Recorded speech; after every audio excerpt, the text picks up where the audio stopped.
Imaginez un instant une cité sculptée à même le souffle des dieux, une merveille née dans le berceau d'une vallée si fertile qu'elle semblait être le jardin secret de la création. C'était Hiram, la cité des piliers, érigée quelques générations seulement après que le grand déluge eut lavé le monde de son arrogance passée.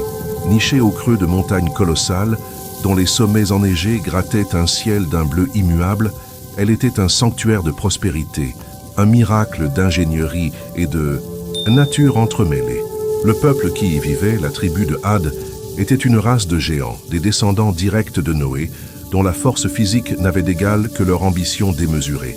Ils avaient appris à dompter la roche, à la plier à leur volonté, érigeant des tours et des colonnes si hautes et si finement ouvragées qu'elles semblaient non pas construites, mais poussées depuis les entrailles de la terre, comme des arbres de pierre, défiant la gravité elle-même. Chaque pilier racontait une histoire de puissance.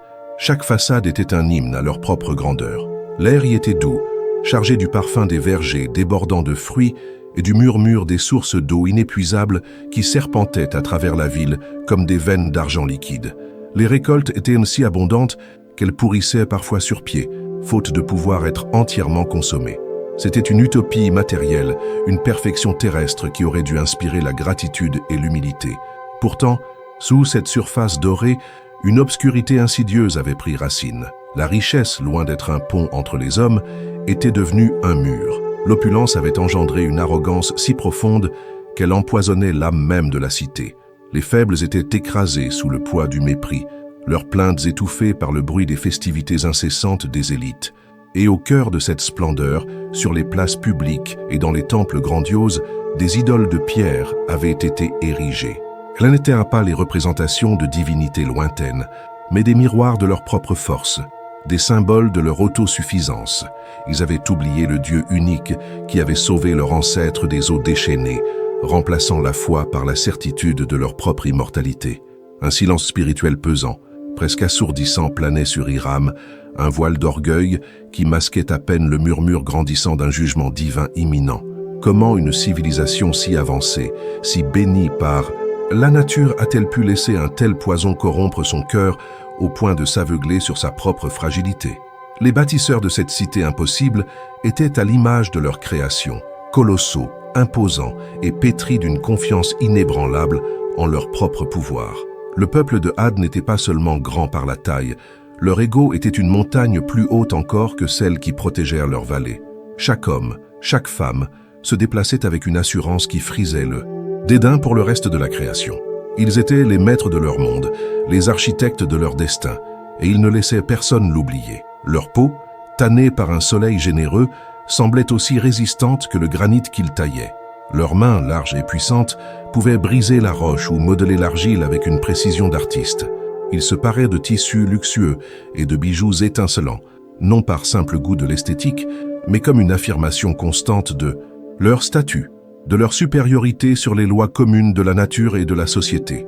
Leurs festins étaient légendaires, des démonstrations orgiaques de leur abondance où la nourriture et le vin coulaient à flot, tandis qu'à l'ombre de leur palais, les plus démunis luttaient pour quelques miettes. Mais le véritable drame de ce peuple ne résidait pas dans sa force physique ou sa richesse matérielle, mais dans son vide spirituel abyssal. La mémoire du déluge, cette leçon terrible sur la fragilité de l'homme face à la puissance divine, s'était érodée avec le temps, devenant une simple légende, un conte pour enfants que l'on narrait sans en saisir la portée.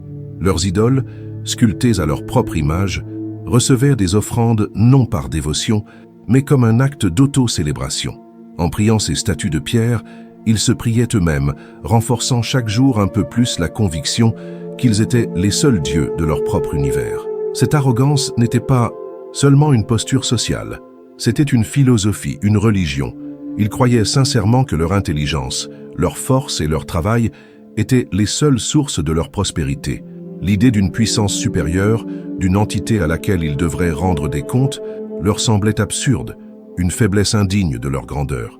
Ils regardèrent le ciel non avec humilité, mais avec le regard d'un conquérant qui contemple un territoire de plus à soumettre. Ce faisant, ils scellèrent leur propre destin. Car comment un vase peut-il rester plein s'il refuse de reconnaître la source qui le remplit? La vallée elle-même semblait complice de leur aveuglement.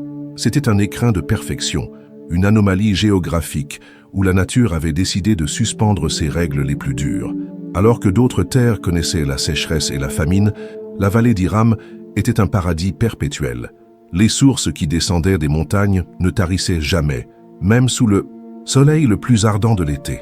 Leurs eaux pures et fraîches irriguaient des champs où tout poussait avec une facilité déconcertante. Les palmiers dattiers ployaient sous le poids de leurs fruits sucrés. Les vignes offraient des grappes gorgées de soleil et les céréales ondulaient dans les plaines comme une mer d'or. La terre était si généreuse qu'elle ne demandait que peu d'efforts, renforçant chez le peuple de Had le sentiment que cette abondance leur était due, qu'elle était la conséquence naturelle de leur supériorité. Chaque récolte exceptionnelle, chaque saison sans calamité était interprétée non comme une bénédiction divine à chérir, mais comme une preuve supplémentaire de leur propre génie. Ils avaient construit des systèmes d'irrigation complexes, des greniers monumentaux et des marchés opulents, et ils admiraient ces œuvres comme la cause de leur succès, oubliant la graine initiale, la terre fertile et la pluie bienfaitrice qu'aucune main humaine ne pouvait créer. Cette richesse obscène était cependant un poison lent. Elle n'était pas partagée. Les élites accumulèrent des fortunes incommensurables, construisant des palais dont les jardins privés rivalisaient de beauté avec la vallée elle-même, tandis que les oubliés d'Iram, les veuves, les orphelins et les infirmes, étaient reparqués dans des faubourgs misérables. Ils vivaient littéralement à l'ombre des tours majestueuses, un rappel constant et écrasant de leur propre insignifiance aux yeux de la société. L'abondance qui aurait pu être le ciment d'une communauté unie et reconnaissante était devenue l'instrument de l'oppression et de la division. Le paradis d'Iram était une illusion. Pour beaucoup, c'était un enfer pavé d'or et d'indifférence. La beauté idyllique du paysage masquait une fracture sociale et morale profonde, une pourriture qui rongeait les fondations de la cité bien plus sûrement que ne l'aurait fait n'importe quel tremblement de terre. C'est ainsi que la plus grande des bénédictions, cette générosité sans fin de la nature, devint le catalyseur de leur future damnation. Au cœur de cette amnésie collective, une histoire ancienne refusait de mourir complètement. C'était l'histoire du grand déluge, le récit de la quasi-extinction de l'humanité et du salut miraculeux d'un homme juste, Noé, et de sa famille. Le peuple de Had, dans sa lignée directe, aurait dû être le gardien le plus zélé de cette mémoire, le dépositaire de cette leçon fondamentale sur l'orgueil et la soumission. Leurs ancêtres immédiats avaient marché sur une terre nouvelle purifiée par les eaux, avec la promesse solennelle de ne jamais oublier la miséricorde et la puissance de l'unique qui les avait sauvés. Ce pacte, ce covenant sacré, était le véritable héritage qu'ils auraient dû transmettre de génération en génération. Mais à Iram, cette histoire était devenue un murmure, une relique embarrassante d'un passé jugé superstitieux et primitif. Les jeunes générations, nées dans le confort et la certitude de la puissance de leur civilisation, ricanaient à l'évocation de ce conte. Pourquoi craindre un déluge quand on vit dans une vallée protégée par des montagnes infranchissables? Pourquoi croire en un Dieu invisible quand on peut bâtir ses propres dieux, des colosses de pierre qui reflètent notre propre force? La sagesse des anciens était tournée en dérision, considérée comme le radotage de vieillards incapables de comprendre le nouveau monde qu'ils avaient créé. Seuls les oubliés, dans leur quartier déshérité, s'accrochaient encore à ces bribes du passé. Pour eux, l'histoire de Noé n'était pas une fable, mais un espoir. C'était la preuve qu'un jour, la justice divine pouvait prévaloir sur l'arrogance des puissants, que la foi d'un seul homme pouvait peser plus lourd que la corruption d'une civilisation entière. Ils priaient en secret, leur voix à peine audible, perpétuant une tradition que le reste de la cité s'efforçait d'effacer. Cette dichotomie spirituelle créait une tension invisible mais palpable. D'un côté, l'arrogance assourdissante des élites célébrant leur triomphe sur la nature. De l'autre, la prière silencieuse des opprimés, un fil de foi ténu mais incassable les reliant à leur créateur. La cité d'Iram était ainsi bâtie sur une contradiction fondamentale. Son existence même était le fruit d'un acte de foi et de miséricorde divine. Mais ses habitants avaient choisi de renier cette fondation pour la remplacer par une base de pierre et d'orgueil. Et chacun sait qu'une maison construite sur le déni de ses propres fondations est destinée à s'effondrer. C'est ici que notre véritable question prend racine, une énigme qui a traversé les siècles, murmurée dans les textes sacrés et les poèmes des nomades du désert. Comment une civilisation d'une telle magnitude, Iram aux piliers, la fierté du peuple de Had, a-t-elle pu être anéantie au point de disparaître complètement de la surface de la terre? Comment une ville construite pour l'éternité, par des géants qui se prenaient pour des dieux, a-t-elle pu être effacée des cartes et de l'histoire, ne laissant derrière elle qu'une légende, le fantôme d'une cité perdue sous des sables mouvants? Ce n'est pas l'histoire d'une simple défaite militaire ou d'une catastrophe naturelle ordinaire. C'est le récit d'une éradication, d'une punition si totale et si précise qu'elle défie l'entendement. Au fil de notre voyage, nous allons exhumer cette histoire, non pas avec des pelles et des pioches, mais en plongeant au cœur des événements qui ont précédé sa chute. Nous vous promettons de vous révéler la nature exacte du mal qui rongeait Hiram, un mal bien plus destructeur que n'importe quel ennemi extérieur. Nous vous montrerons comment l'arrogance, lorsqu'elle atteint son paroxysme, devient une invitation ouverte au châtiment. Nous lèverons le voile sur les avertissements qui furent envoyés, les signes qui furent ignorés, et la voix solitaire qui tenta désespérément de percer le mur de déni et de moquerie. Ce que vous allez découvrir n'est pas seulement le récit de la chute d'une ancienne civilisation, c'est une parabole intemporelle sur la condition humaine, une exploration profonde de la ligne ténue qui sépare la confiance en soi de l'orgueil destructeur, la bénédiction de la malédiction. Nous vous promettons de vous faire ressentir le silence angoissant qui précède la tempête, de vous faire entendre le hurlement du vent du jugement et de vous faire comprendre pourquoi la véritable force ne réside pas dans les tours que nous bâtissons vers le ciel, mais dans l'humilité avec laquelle nous nous tenons sur la terre. L'histoire d'Hiram est une leçon gravée dans le sable du temps, et à la fin de ce récit, vous comprendrez pourquoi son souvenir doit à tout prix être préservé. Au milieu de cette cacophonie d'orgueil et de fêtes perpétuelles, une silhouette se tenait souvent à l'écart, un géant parmi les géants, mais dont la présence dégageait une aura radicalement différente. Il ne partageait pas l'éclat arrogant dans le regard de ses frères. Ses yeux, profonds et sombres, semblaient y porter le poids d'une tristesse infinie, d'une inquiétude que personne d'autre ne paraissait ressentir. Il observait les tours majestueuses, non avec la fierté de l'architecte, mais avec la peine du médecin qui contemple un corps magnifique rongé par une maladie invisible. Il voyait au-delà de la pierre polie et des sculptures parfaites. Il voyait les fissures, non pas dans la roche, mais dans l'âme de son peuple. Il entendait ce que personne d'autre ne percevait. Sous les chants et les rires des banquets, sous le bruit des marteaux frappant la pierre, il y avait un grondement sourd, lointain, non pas celui d'un volcan ou d'un tremblement de terre, mais celui d'une colère céleste qui s'amassait lentement, patiemment, comme des nuages d'orage derrière l'horizon. Cet homme était un gardien des anciennes histoires, un dépositaire de la sagesse oubliée. Il connaissait par cœur le récit du déluge, non comme une fable, mais comme un avertissement. Il aimait son peuple, il admirait leur talent et leur force, mais cet amour même rendait sa souffrance plus aiguë, car il les voyait courir aveuglément vers un précipice qu'il était le seul à voir. Il se sentait terriblement seul, un étranger dans sa propre maison, connecté à ses racines par le sang, mais séparé d'eux par la conscience. Chaque jour, il luttait avec le fardeau de sa clairvoyance, se demandant s'il devait crier sa vérité au risque d'être traité de fou, ou se taire et devenir complice de leur destruction. Sa solitude était un désert au milieu d'une oasis, une souffrance silencieuse au cœur de l'opulence. Il était le pouls de la conscience d'Hiram, un pouls faible et ignoré, mais qui refusait de s'arrêter de battre. Et c'est dans le silence de son angoisse, alors qu'il contemplait une fois de plus sa cité bien-aimée, s'enfoncer dans sa propre gloire, qu'une certitude intérieure, une voix, claire et puissante dans son âme, vint mettre un terme à son dilemme, transformant sa peur en une mission inéluctable. Au milieu de cette cacophonie d'orgueil et de fêtes perpétuelles, une silhouette se tenait souvent à l'écart, un géant parmi les géants, mais dont la présence dégageait une aura radicalement différente. Il ne partageait pas l'éclat arrogant dans le regard de ses frères. Ses yeux, profonds et sombres, semblaient porter le poids d'une tristesse infinie, d'une inquiétude que personne d'autre ne paraissait ressentir. Il observait les tours majestueuses, non avec la fierté de l'architecte, mais avec la peine du médecin qui contemple un corps magnifique, rongé par une maladie invisible. Il voyait au-delà de la pierre polie et des sculptures parfaites.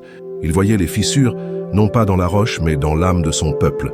Il entendait ce que personne d'autre ne percevait, sous les chants et les rires des banquets, sous le bruit des marteaux frappant la pierre.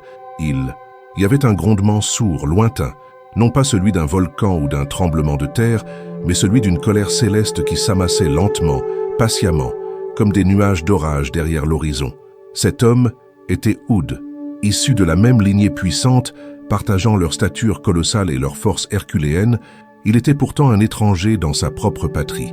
Il était un gardien des anciennes histoires, un dépositaire de la sagesse oubliée. Il connaissait par cœur le récit du déluge, non comme une fable pour effrayer les enfants, mais comme un avertissement gravé dans l'histoire de l'humanité. Il se souvenait de la promesse de ses ancêtres, sauvés des eaux, de ne jamais oublier la source de leur salut. Il aimait son peuple, il admirait leur talent et leur force, mais cet amour même rendait sa souffrance plus aiguë, car il les voyait courir aveuglément vers un précipice qu'il était le seul à voir. Il se sentait terriblement seul, un étranger dans sa propre maison, connecté à ses racines par le sang, mais séparé d'eux par la conscience. Chaque jour, il luttait avec le fardeau de sa clairvoyance, se demandant s'il devait crier sa vérité au risque d'être traité de fou, ou se taire et devenir complice de leur destruction. Sa solitude était un désert au milieu d'une oasis, une souffrance silencieuse au cœur de l'opulence. Il était le pouls de la conscience d'Hiram, un pouls faible et ignoré, mais qui refusait de s'arrêter de battre. Et c'est dans le silence de son angoisse, alors qu'il contemplait une fois de plus sa cité bien-aimée s'enfoncer dans sa propre gloire, qu'une certitude intérieure, une voix claire et puissante dans son âme, vint mettre un terme à son dilemme, transformant sa peur en une mission inéluctable. Ce ne fut ni un éclair dans le ciel, ni le son d'une trompette céleste. Ce fut un silence si profond et si absolu qu'il sembla absorber tous les bruits de la cité. Le martèlement des forgerons, les rires des marchands, le murmure des sources, tout s'évanouit pour Oud, le laissant seul dans un vide suspendu hors du temps.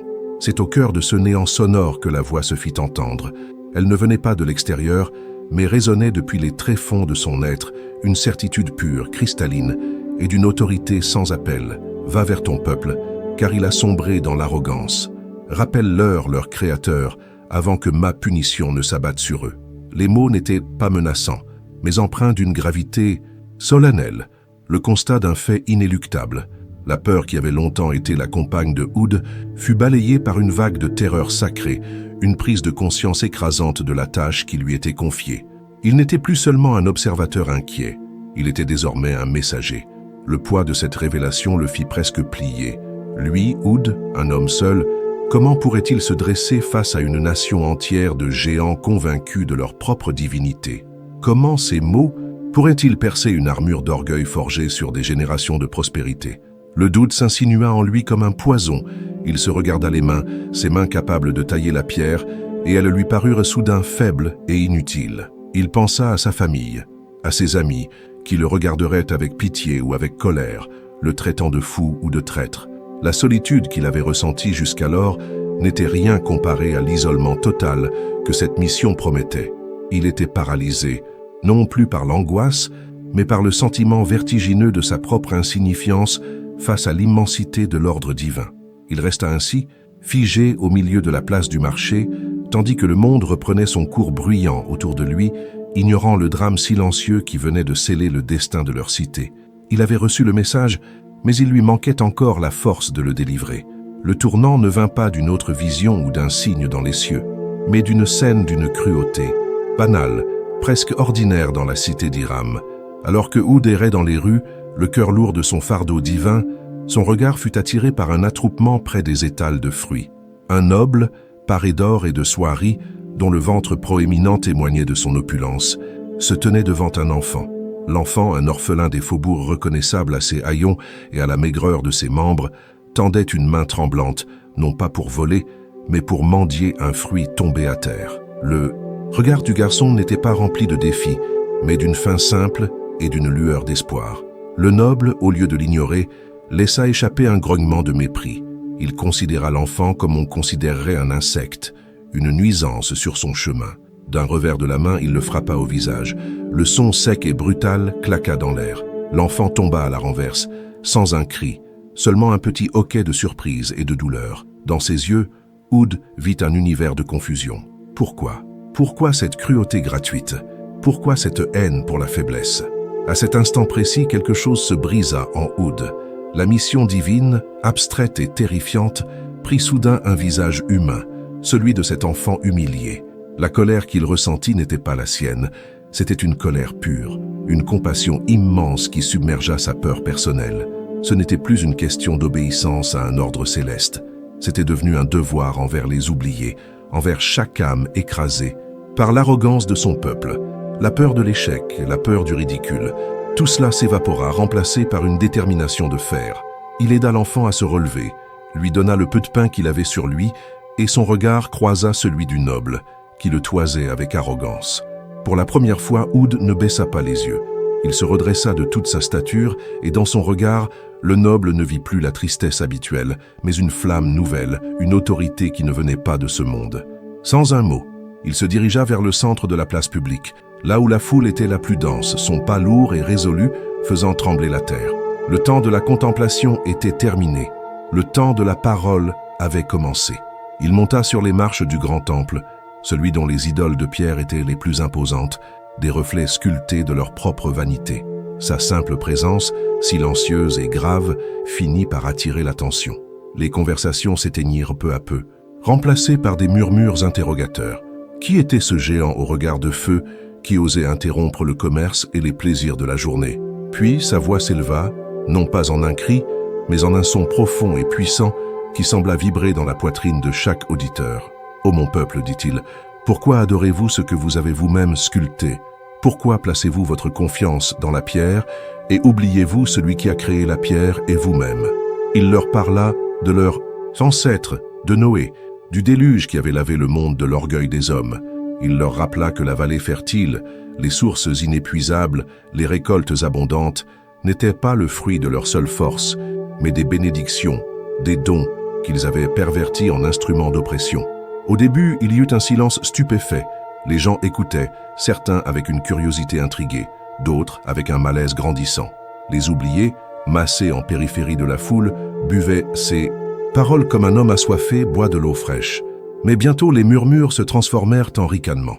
Les élites, les nobles et les prêtres des idoles furent les premiers à réagir. « Un fou !»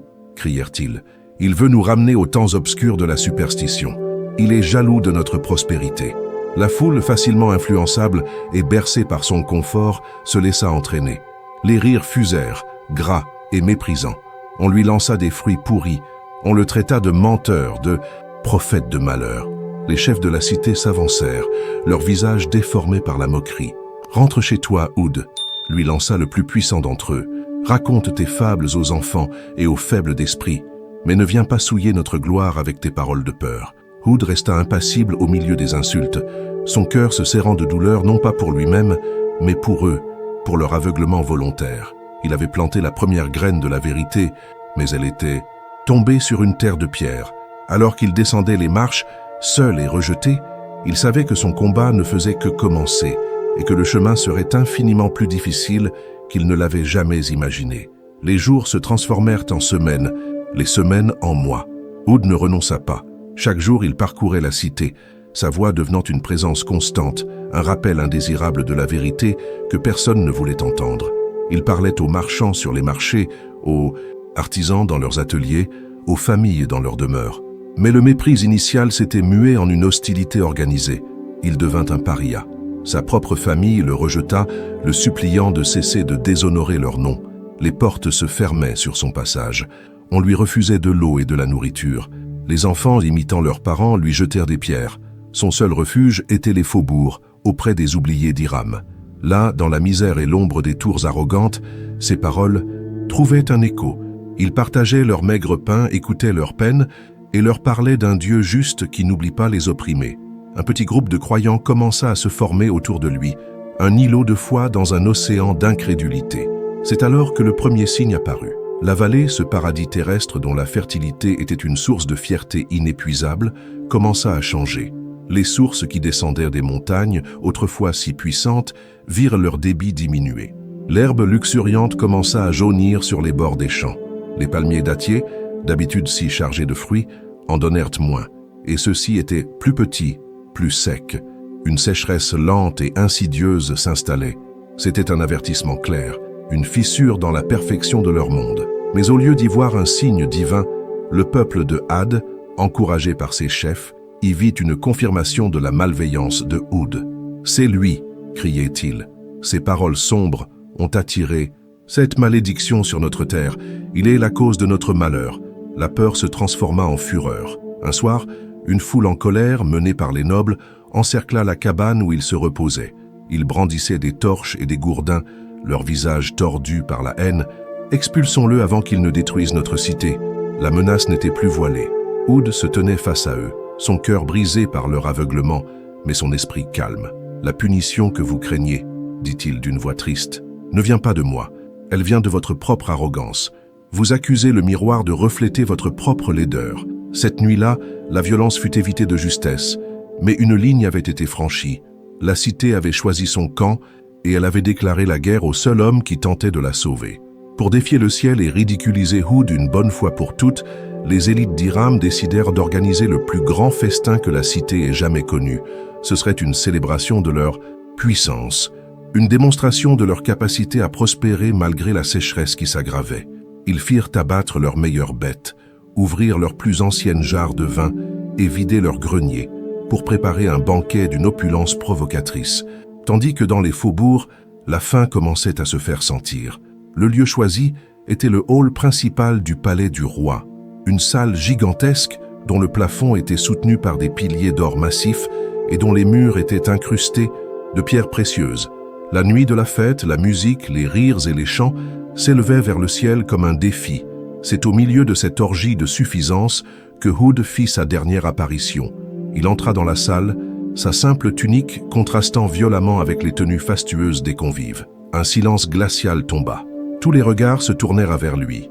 Il s'avança jusqu'au pied du trône où le roi, ivre de vin et de pouvoir, le regardait avec un sourire méprisant. « Ô mon peuple !» dit Hood, sa voix résonnant dans le silence soudain. « Ceci est mon dernier avertissement. Repentez-vous avant qu'il ne soit trop tard. Cessez d'adorer votre propre force et tournez-vous vers celui qui vous l'a donné. Un châtiment terrible se prépare, un châtiment que vos tours de pierre ne pourront pas arrêter. » Le roi éclata d'un rire tonitruant et toute l'assemblée lui fit écho. « Un châtiment ?» dit-il en se levant, une coupe à la main. « Regarde autour de toi, fou. Regarde notre richesse, regarde notre force. Quel Dieu pourrait nous nuire ?» Il leva sa coupe bien haut. « Je bois à Hiram, je bois à nos piliers, nos seuls et véritables dieux qui nous protègent de toutes les fables. » Au moment où ses lèvres touchèrent la coupe, un courant d'air glacial et surnaturel traversa la salle, éteignant la moitié des torches et faisant claquer les tentures. La musique cessa. Les rires s'étranglèrent dans les gorges. De l'extérieur, venant des montagnes, s'éleva un son que personne n'avait jamais entendu. Un gémissement bas et profond, comme le souffle d'une bête colossale qui s'éveillait. Le vent du jugement arrivait. Le gémissement se transforma en un hurlement. Ce n'était pas le son d'une tempête ordinaire. C'était une voix, une clameur furieuse et vengeresse qui semblait provenir des entrailles de la terre et du firmament à la fois. Les portes massives du palais, faites de bois et de bronze, volèrent en éclats comme de simples fétus de paille. Un vent, d'une violence inouïe, s'engouffra dans la salle, un vent glacial qui ne poussait pas mais qui déchirait. Il était chargé de sable et de petits cailloux qui cinglèrent la peau comme des milliers d'aiguilles. La panique éclata. Les géants, si fiers de leur force, furent soulevés de terre, projetés contre les murs et les piliers d'or comme des poupées de chiffon. Leurs cris de terreur étaient étouffés par le rugissement assourdissant du vent. Pendant ce temps, bien avant que la première rafale ne frappe, Hood avait rassemblé son petit groupe de croyants et les oubliés qui l'avaient suivi. Il les avait guidés hors de la ville, vers une grotte nichée dans le flanc d'une montagne, un abri qu'il avait préparé. De l'entrée de la grotte, il regardait, horrifié et fasciné, le spectacle de la destruction. Le vent, ce que les textes nommeraient plus tard le Sarsar, n'agissait pas au hasard. C'était une force intelligente et ciblée. Il s'attaquait d'abord aux symboles de leur arrogance. Les tours magnifiques, qui semblaient devoir durer pour l'éternité, étaient érodées à leur base, la pierre s'effritant comme du sable sec, jusqu'à ce qu'elle s'effondre dans un fracas apocalyptique. Les piliers sculptés, fierté du peuple de Had, étaient déracinés, arrachés du sol et projetés à des kilomètres. Les idoles de pierre se désagrégeaient, leurs visages arrogants se transformant en poussière. La cité d'Hiram était démantelée, pièce par pièce, par une puissance contre laquelle la force physique des géants n'était qu'une plaisanterie tragique. Oud et les siens, blottis dans la grotte, ne ressentaient pas la fureur du vent, seulement une brise douce qui semblait les protéger. Sa victoire n'était pas dans la confrontation, mais dans la soumission et la foi, un acte humble qui protégeait les humbles, tandis que l'orgueil du monde était anéanti sous leurs yeux. Pendant 7 nuits et 8 jours interminables, le vent hurla sans répit. Le ciel était noir, obscurci par un tourbillon incessant de sable et de débris. Pour les survivants dans la grotte, le temps n'existait plus.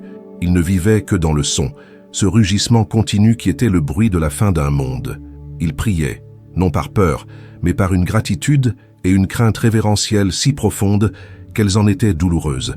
Puis, au matin du 8e jour, aussi soudainement qu'il avait commencé, le vent cessa. Le silence qui s'ensuivit fut plus assourdissant encore que la tempête. C'était un silence de mort, un silence absolu, le silence d'un monde effacé. Prudemment, Oud mena les survivants à l'extérieur. Le soleil se levait, mais il n'éclairait plus la vallée qu'ils connaissaient. Devant eux s'étendait un paysage radicalement nouveau. Une mer infinie de dunes de sable ocre, sculptées par le vent en vagues immobiles. De la cité d'Iram, la merveille du monde, il ne restait absolument rien. Pas un pilier brisé, pas une pierre de fondation, pas le moindre vestige. Tout avait été balayé, désintégré, puis enseveli sous des tonnes de sable. La vallée fertile elle-même avait disparu, remplacée par un désert. C'était comme si la ville et son peuple arrogant n'avaient jamais existé, comme s'ils n'avaient été qu'un mauvais rêve. Les survivants tombèrent à genoux, leurs visages baignés de larmes. Ce n'étaient pas des larmes de chagrin pour la cité perdue, mais des larmes de purification. En un instant, l'arrogance de leur race avait été lavée de leurs âmes, remplacée par une humilité si complète qu'elle était presque une nouvelle naissance. Ils étaient dépouillés de tout, de leur maison, de leur richesse, de leur orgueil.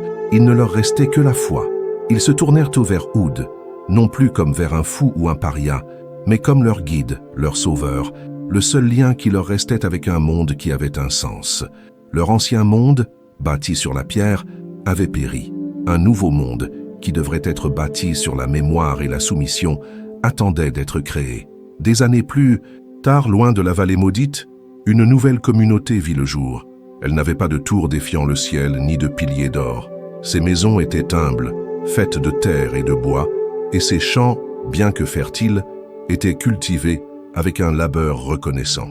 Les descendants des survivants d'Iram étaient devenus un peuple silencieux et réfléchi. Ils n'étaient plus des géants par la taille, mais par la sagesse. Chaque soir, autour du feu, les anciens ne racontaient pas des histoires de leur propre force, mais l'histoire de la chute de leurs ancêtres. L'histoire d'Iram aux piliers n'était pas transmise comme une tragédie à pleurer, mais comme la plus grande des leçons, le fondement de leur nouvelle civilisation. Ils enseignaient à leurs enfants que l'arrogance est un poison qui transforme les bénédictions en malédictions, que l'autosuffisance est une illusion qui mène à la destruction. Ils leur apprenaient que la véritable force ne réside pas dans la capacité à plier la pierre, à sa volonté, mais dans l'humilité de plier son propre cœur devant le Créateur.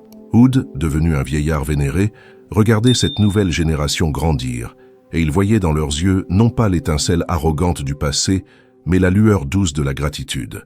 L'héritage du peuple de Had n'était plus leur tour perdu sous les sables, mais cette sagesse née de leur anéantissement. L'histoire d'Iram est ainsi devenue une parabole éternelle, gravée non pas dans la pierre, mais dans le vent, et la mémoire des hommes. Elle nous rappelle que toute civilisation, quelle que soit sa puissance, sa technologie ou sa richesse, repose sur une fondation invisible. Et lorsque cette fondation de gratitude et d'humilité est oubliée, lorsque les hommes commencent à adorer l'œuvre de leurs propres mains, alors même les plus hauts piliers ne sont rien de plus que de la poussière attendant le souffle du jugement.